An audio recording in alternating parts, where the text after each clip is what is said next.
asalaamaaleykum département de Pikine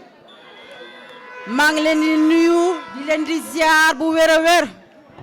buñ fi toogee à l'enceinte de la mairie de ville du département de Pikine damay nuyu le maire Abdoulaye Timbo di ko jaajëfal le coordinateur du département de Pikine di nuyu également la responsable des femmes Madame Awa Niang, deuxième questeur à l'Assemblée nationale. Du nuyu le maire de ma commune de Pikine Ouest, Monsieur Pape Gorgui Ndong. Ñooy daal maanaam mun nañ koo yaatal waaye tamit bu fi kilifa yi toogee il faut me seppi rek nuyu quelque waaye xam leen ne nuyoo bi dama koy jàllale képp kuy kilifa ci département de Pikine ci wàllu jigéen ñi ak ci wàllu góor ñi ndax fii ndaje la boo xam ne dafa am mix xale yaa ngi fii mag ñaa ngi fii et aujourd'hui si on vit cette matinée c'est grâce à Iboulaye Ngom.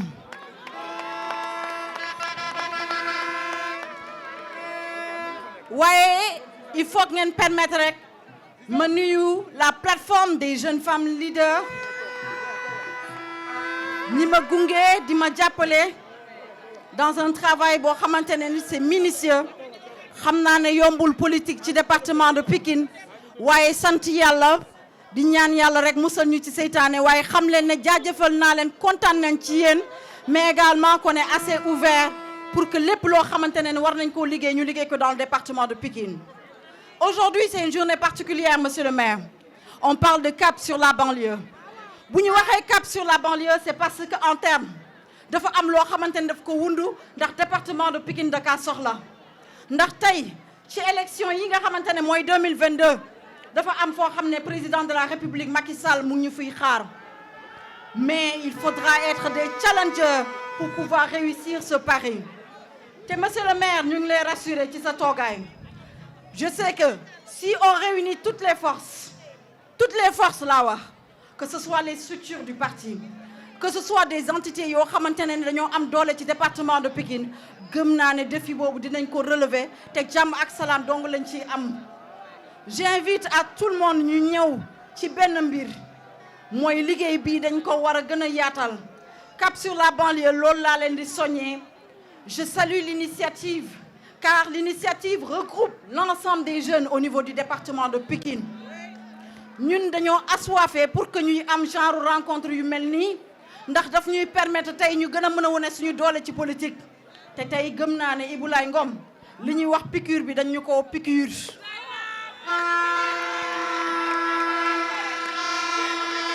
gëm naa ne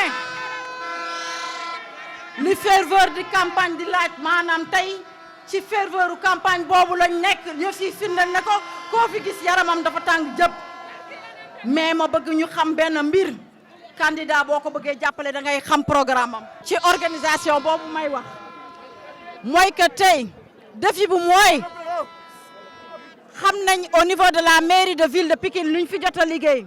secteurs yi daanaka bëri na que ce soit l'éducation la santé le sport en matière vraiment ci domaine yooyu yëpp am na liggéey bu am solo buñ ko ci def xam nga ñun lan la ñuy laaj lu ñuy laaj mooy. Quel sera le new deal lu ñuy laaj mooy deal bu bees bii nga xamante ne incha allah rabbi la mairie de ville da ko war a teg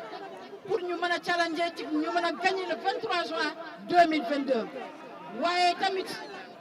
Iboulaye dama lay dénkaat ce n'est pas facile ci Pikine def ay initiative waaye xamal ne incha allah rabbi dinañ la jàppale. bu soobee yàlla lu mu jar dinañ ko jar ndax yàlla dafa def ne département de Pikine nous avons des femmes battantes nous avons des linguères nous avons des panthères mais également nous avons des amazones ci loolu laa leen di expliquer mooy cap sur la banlieue xam nañ ne liggéey bi tàmbali na. tey le président Doro Gaye dafa waroon ñëw fii ci Pikine yàlla dogal mu am empêchement. waaye mu yebal ñu ngir ñu ñëw jàllale message bi mu bëgg a jàllale dénk ko ki nga xamante ne mooy le président Abdoulaye Timbo.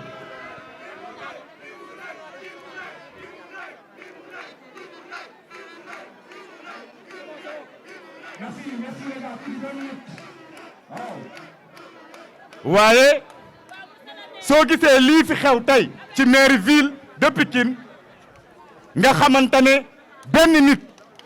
muy Ibou Laye Ngom moo taxaw ci département bi jàppale ndaw ñi ci département bi Ibou Laye Ngom indi na formation ci département bi Ibou Laye Ngom créé na emploi ci département bi Ibou Laye Ngom ñu bari jàppoon nañ ne dafa jug ngir jàkkaarloog Timbo waaye tey image bii fi am wane na ne le président Macky Sall moo ko ñor su ma génnee ci Ibou Laye Ngom damay wax li nga xamante ne moo waral cap sur la banlieue ñëpp xam nañ ne Doro Gaye Kaolack la dëkk waaye jàpp nañ ne doomu Pikine la aussi ndax bépp problème boo xamante ne am na Pikine gis nañ ni mu taxawee ci inondation yi am fii ci Pikine gis nañ Doro Gaye ni mu taxawee ci Covid 19 bi am fii ci Pikine gis nañ Doro Gaye ni mu jàppalee les responsables du département de Pikine te ñu ànd ak le président Macky Sall gis nañ Doro Gaye ni mu jàppalee les jeunes qui sont au niveau du département de Pikine kon tey Doro Gaye su ñëwee ànd ak Ibou Laye Ngom teg cap sur banlieue lenn ko ci tax a jóg mooy fal le président Abdoulaye Timbo mu jiite le département de Pikine soo gisee cap sur la banlieue mooy fexe ba 12 communes yu nekk ci département bi ki nga xamante ne lañ fa teg muy candidat waa CAP ànd ak moom gañeel ko li nga xamante ne mooy élection locale yi président Timbo Doro Gaye nee na moom leen ni kase moo ko ñor mooy le président Macky Sall am ndam moom leen ni kase moo ko ñor mooy yow mii mu tànn ci département bi mu ànd ak yow gunge la ci lépp lu mu am ba nga am ndam teg ko ci loxo le président Macky Sall kon jàpp naa ne cap sur la banlieue est devenu aujourd'hui une réalité politique dans le département de Pikine. Je pense que si tous les responsables du département def li nga xamante ne moom la Ibou Laye Ngom def le président su tëddee mën na nelaw. La jeunesse de Pikine maa ngi leen di nuyu maa ngi nuyu le coordinateur Ibou Laye Ngom maa ngi lay nuyu bu baax a baax di la féliciter bu baax ci sa taxawaay ci département Pikine di rafetlu sa liggéey bi nga xam ne ànd nga ko ak jeunesse bi di liggéeyal président de la République Macky Sall maa ngi nuyu le maire Abdoulaye Timbo le coordinateur du département de Pikine notre candidat Benno Bokk Yaakaar ci élection yi nga xam ne moom la ñuy jub muy élection locale yi di nuyu maire yi fi teew yëpp maire yi fi teew maa ngi leen di nuyu Pape Gorgui Ndong monsieur le maire de la commune de Dalifort maa ngi lay nuyu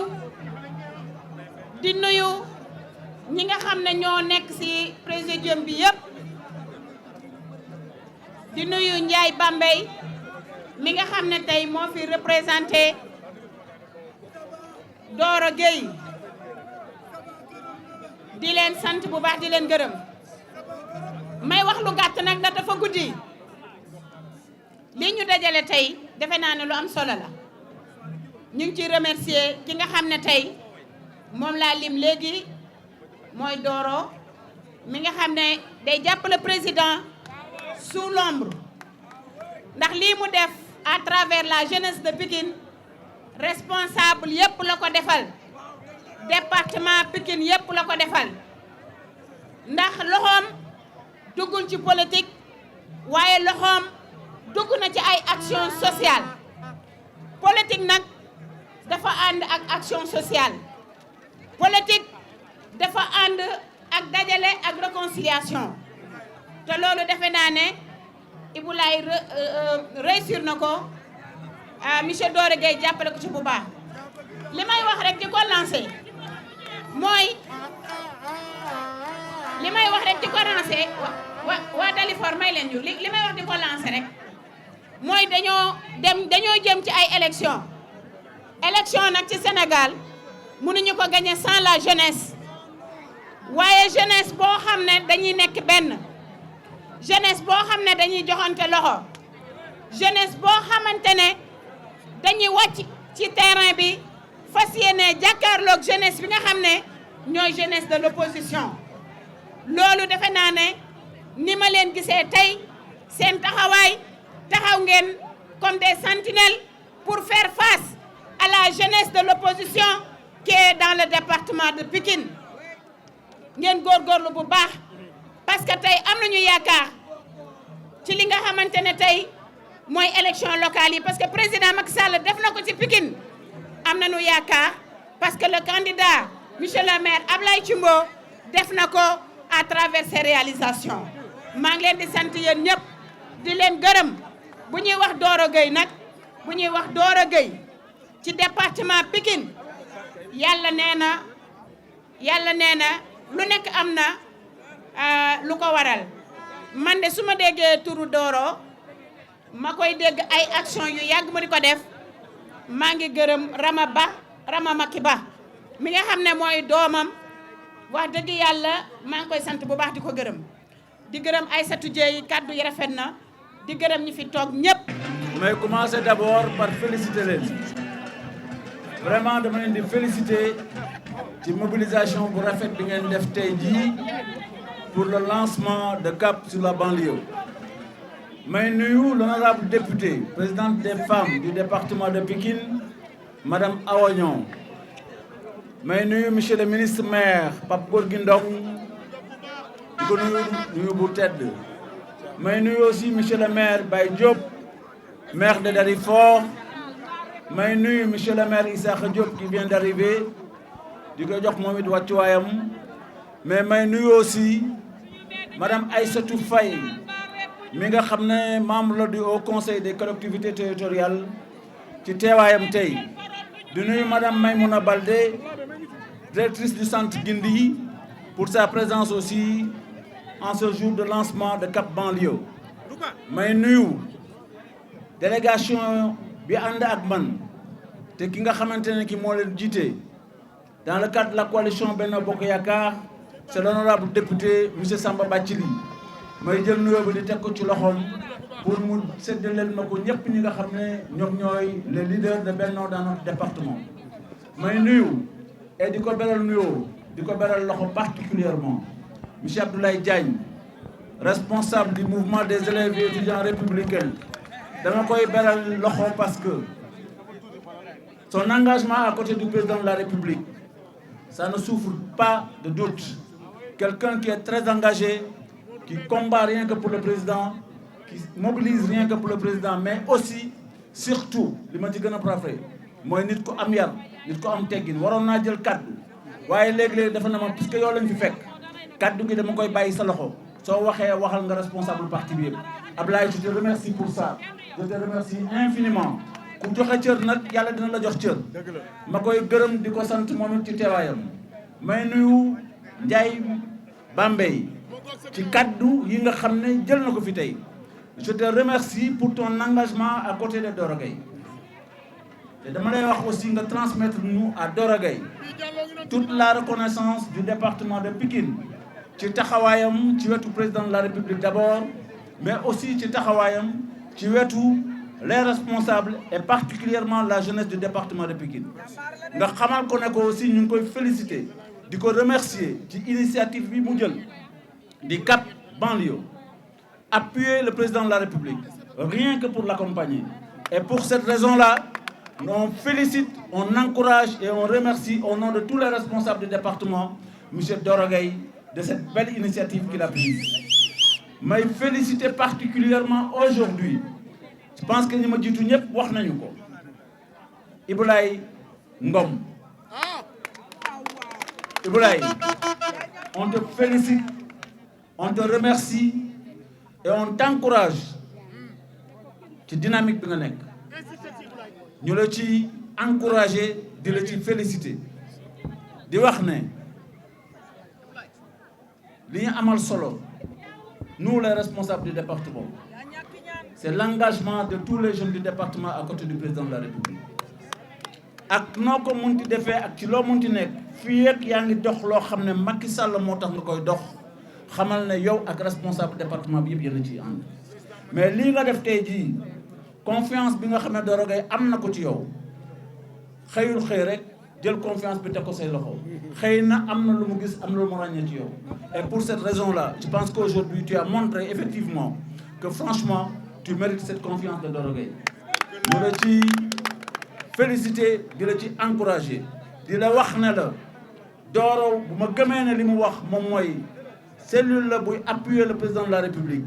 kon mënul bàyyi kenn koo xamante ne ki rek président moo la tax a jóg dama bëgg doon Cap Banlieue que ce soit une structure boo xamante ne bi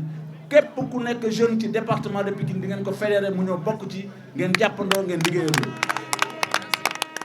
warut am xaaj warut am seen ku ñëw na ngeen ko yaatal ba ñu jóge ci lii nga xamante ne moom moo tax Cap juddu moom mooy aussi mission bi nga xam ne moom lañ ko dénk accompagner le président de la République accompagner président nag Ndiaye Bambey dama ko bëggoon wax ci sa kanam jàpp naa ne Cap c'est une très belle initiative mais il faut dire une chose importante dañoo toll ci moment boo xam ne c'est pas les programmes du président de la République qu'il faut rendre visible c'est pas la politique du président de la République qu'il faut rendre visible fii ñu toll nii fii ak weer wala ñaari weer xam nga lu ñuy soxla accompagner les leaders qui sont à la base pour que les élections locales on les remporte haut la main Cap mission am dafa war a concentrer wu ci loolu liggéey dans les communes travailler à massifier travailler à rendre visibles les actions de nos responsables de nos futurs leaders dans les communes mais aussi de nos futurs leaders dans le département kon dañ leen di woo di leen ñaax ci ngeen ñëw ñun ñëpp ñu àndandoo parce que li si des bëreetul fii ak weer dañuy dem ci élection locale lu ngeen fi def lu dul jëmale ko ci jàppale nit ñi si biir élection locale yi moo xam ci biir campagne la moo xam ci biir sensibilisation la moo xam ci ay action sociale la yoo xam ne mën na renforcer suñ ko defee ñu ngi koy sànni je voudrais le dire de manière ferme pour que ngeen xam ne dama jàpp ne Doro loolu moom moo ko yëkkati li mu bëgg moom mooy président am ndam te fii ñu toll président amul benn ndam bu muy wër lu dul ndamu élection locale yi fépp ñu gagné ko incha allah à travers le Sénégal donc j'appelle tous les membres de Cap Banlieue ñu jóg ñu takku ñun ñëpp ñu doon benn fépp fu ngeen ci jëm ànd ci ak responsable yi fexe ba nga xam ne réeroo du ci am waaye ngeen am utilité aussi loo xam ne day am njëriñ après les élections. Je vous remercie et je vous félicite et je pense qu'aujourd'hui nous avons procédé au lancement officiel de Cap Banlieue dans le département de Pikine ñu nga xaar nag seen taxawaay bu baax a baax xaar seen engagement xaar ngeen summee ko parce que yeneen ndaw yi liggéey bi yéen a ko war a mën a yëkkati yéen a ko war a mën a yore ngeen def un très grand mouvement d'ensemble pour que département bi yëpp ngeen sillonné ko.